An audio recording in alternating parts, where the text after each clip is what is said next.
ফুল বিক্রেতা ফাইজা ফুটফুটে সুন্দর এক রাজকন্যা রাস্তায় হেঁটে হেঁটে ফুল বিক্রি করছে। এই যে ফুল বিক্রেতা ফাইজা যখন সোশ্যাল মিডিয়াতে ভাইরাল হয়ে গেল, অসংখ্য ক্যামেরাম্যান, অসংখ্য ইউটিউবার, অসংখ্য সোশ্যাল মিডিয়ার সাংবাদিক তার কাছে যাচ্ছে তার সেবা করতে, তাকে দেখতে, দেখভাল করতে। কিছু কিছু মানুষের রুচির দুর্ভিক্ষতা এত জঘন্য, সোশ্যাল মিডিয়াতে এসে লিখছে যে এই মেয়েটার দায়িত্ব নিতে চাই, তাকে আমি ভবিষ্যতে বিয়ে করব। নাউজুবিল্লাহ। আমার দুঃখ লাগে যে মানুষের অবস্থা কোথায় চলে গিয়েছে। আর দেখেন মানুষ কতটা ভাইরাল রোগে আক্রান্ত। এই যে ফুল বিক্রেতা ফাইজা এত সুন্দর, সে সুন্দর চেহারার অধিকারী বলে আজকে তাকে দায়িত্ব নেওয়ার জন্য অসংখ্য মানুষ চলে আসছে, কিন্তু এরকম অসংখ্য ফাইজা রাস্তায় পড়ে আছে। হয়তো তাদের সুন্দর চেহারা নাই, হয়তো সুন্দর নাম নেই। তার দায়িত্ব নিয়েছেন সিলেটের সবচাইতে একজন ধনী ব্যক্তি, সম্ভবত তার নাম ফাহিম সাহেব। ভাই, ফুল বিক্রেতা ফাইজা সুন্দর, ঠিক আছে, অ্যাপ্রিশিয়েট করছি, এই জন্য তার দায়িত্ব নেওয়া লোকের অভাব নাই, তার ভিডিও ফুটেজ নেওয়ার অভাব নাই।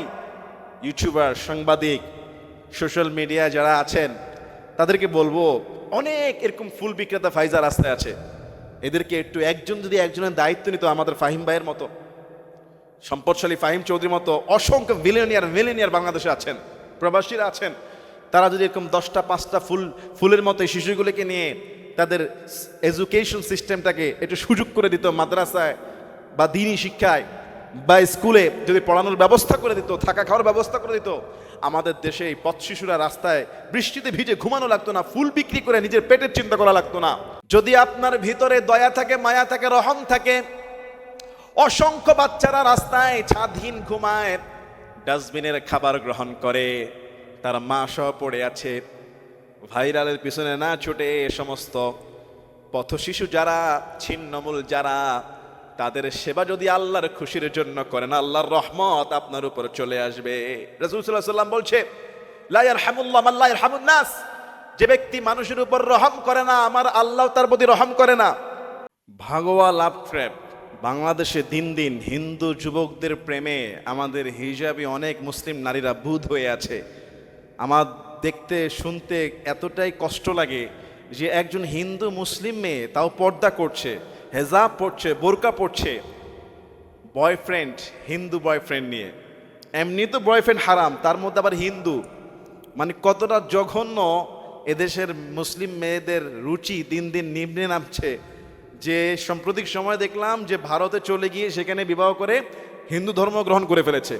আর একটা জায়গায় দেখলাম যে রমজান মাসে হিন্দু ছেলের সঙ্গে জেনা ব্যভিচারে লিপ্ত হয়েছে।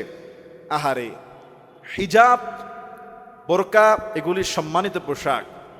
এটা মনে করা আবার কায়দা নাই যে একজন হিজাবি অপরাধ করা মানে সব হিজাবি অপরাধী, এমনটা নয়। আসলে একজন মুসলিম নারী সে কিভাবে একটা হিন্দু ছেলের সঙ্গে ফিজিক্যাল রিলেশন করছে, কয়েকটা হিন্দু ছেলের সঙ্গে একবার রিলেশনে গিয়ে ব্ল্যাকমেলের শিকার হয়ে অসংখ্য হিন্দু ছেলের বিছানায় যাওয়া লাগতেছে। এরকম ঘটনা একটা না, দুইটা না, তিনটা, অসংখ্য। এই সমস্ত ঘটনা দেখা যাচ্ছে সিলেট অঞ্চলে বেশি, চট্টগ্রামে বেশি। আমার বোনেরা প্রথমে বুঝতে চেয়েছেন না, আবেগের বশে একটু কেয়ারফুলিংয়ের কয়েকটা কথা শুনে হিন্দু যুবকদের প্রেমের ফাঁদে পড়ে যখন ফিজিক্যাল রিলেশনে একটা ক্যাচ করে ফেলে, ব্ল্যাকমেল করে নেক্সট টাইম তাকে ভোগ করেই যাচ্ছে, আরও ছেলেরা তার উপর ঝাঁপিয়ে পড়ছে। একটা পর্যায়ে সেই মেয়েটা বাধ্য হয়ে তাকে বিবাহ করে হিন্দু হচ্ছে, না হয় এগুলি পরে কেস কামারিতে আমরা জানতে পারছি। বিষয়টা খুবই লজ্জাজনক, দুঃখজনক, খুবই দুঃখজনক যে ভাগোয়া লাভ ট্র্যাপ। হিন্দু ছেলেদের প্রেমে যেভাবে আমাদের মুসলিম মেয়েরা, সবাই না কিন্তু, অতি আবেগী বুধ হয়ে নিজের জীবন দেহ সব দিয়ে দিচ্ছে। পিতামাতারা আপনারা কোথায়? আপনার ছেলে মেয়েকে, আপনার মেয়েকে এমন প্রতিষ্ঠানে দিয়েছেন, এমন জায়গায় ছেড়ে দিয়েছেন, এমন জায়গায় সে রাত কাটাচ্ছে, দিন কাটাচ্ছে, ঘুরছে ফিরছে, সঙ্গে তার আরও 4-5টা হিন্দু যুবক, তারা ফেসবুকে একসাথে আসতেছেন যে সুন্দর ইফতার করলাম। হিন্দু যুবকদের নিয়ে মুসলিম নারীর ইফতার অনুষ্ঠান। আশ্চর্য লাগে তাদের কর্মকাণ্ড দেখে। শয়তানও হাসবে, সে বলবে যে আমার দায়িত্ব থেকে আমি রিল্যাক্স পেলাম, আমার দায়িত্বটা তারা পালন করছে। প্রিয় ভাইরা, এত কষ্ট করে পিতামাতা আপনাকে বড় করে, আর সেই মেয়েটাকেই একজন মুসলিম ছেলে স্বপ্ন দেখে বিবাহ করবে, কত কষ্ট করে ইনকাম করে প্রতিষ্ঠিত হয়ে মাহারানা আদায় করে একজন জেনা ব্যভিচারকে যদি আমি ঘরে নিয়ে আসি, এটা আমার জন্য কত দুঃখ আর লজ্জাজনক।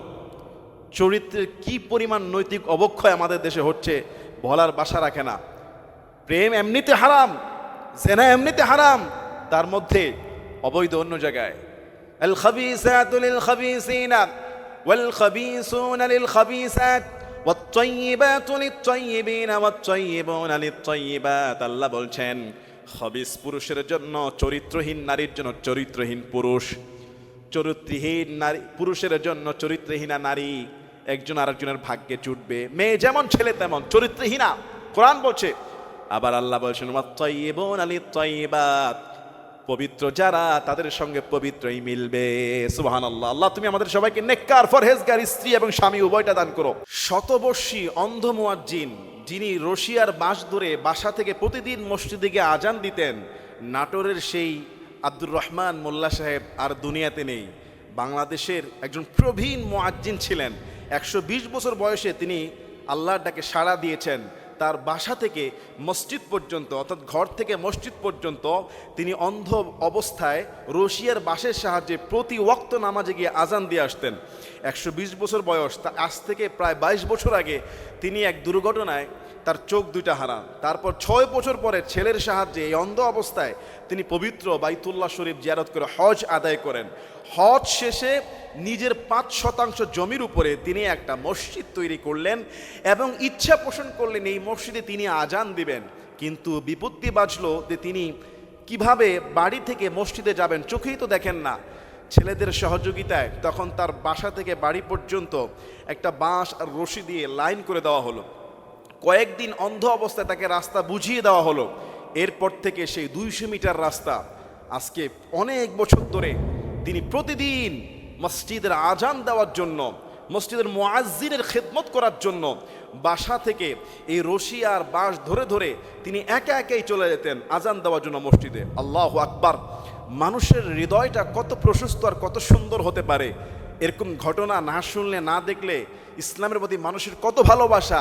নিজের জায়গায় নিজের জমিতে মসজিদ ওয়াকফ করে দিয়ে নিজেই সেটার মুয়াজ্জিন হয়ে ওই দায়িত্বরত অবস্থায় দুনিয়া থেকে বিদায় হয়েছেন। আল্লাহ সুবহানাহু ওয়া তাআলা যদি তার একটা আজানকে কবুল করে ফেলে, যদি তার মসজিদের এই খায়রাতকে কবুল করে ফেলে, এই দানকে কবুল করে ফেলে, তার তো আখিরাত পরিষ্কার। রাসূল সাল্লাল্লাহু আলাইহি সাল্লাম তিনি বলেছেন, মুয়াজ্জিনের আজান যারা শুনে, যত পাথর গাছ জিন ইনসান মুয়াজ্জিনের শব্দ যত দূরে যায়, যত মানুষ শুনে, কিয়ামতের দিন সেই মুয়াজ্জিনের পক্ষে পৃথিবীর সবাই তারা সাক্ষী দেবে। সুবহানাল্লাহ। আর একটা হাদিসের মধ্যে এসেছে মুয়াজ্জিনের ঘাড়কে আল্লাহ কিয়ামতের দিন উজ্জ্বল করে দিবে। মুয়াজ্জিন, আপনারা মনে করেন এই মুয়াজ্জিন সাধারণ না, কিয়ামতের দিন তার আহ্বানের ডাক যাদের কানে যাবে, তিনি মসজিদে যারা নামাজ পড়বে তার পক্ষে সাক্ষী দিবে, তার ঘাড়কে আল্লাহ মর্যাদাময় করবে।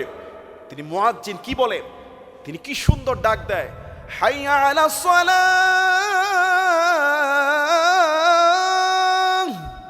সালাতের দিকে আসো, কল্যাণের দিকে আসো। আল্লাহ শতবর্ষী আব্দুর রহমান মোল্লা সাহেবের কবরটাকে, এই অন্ধ মুয়াজ্জিনের কবরকে জান্নাতের বাগান বানিয়ে দেন। আল্লাহুম্মা আমিন।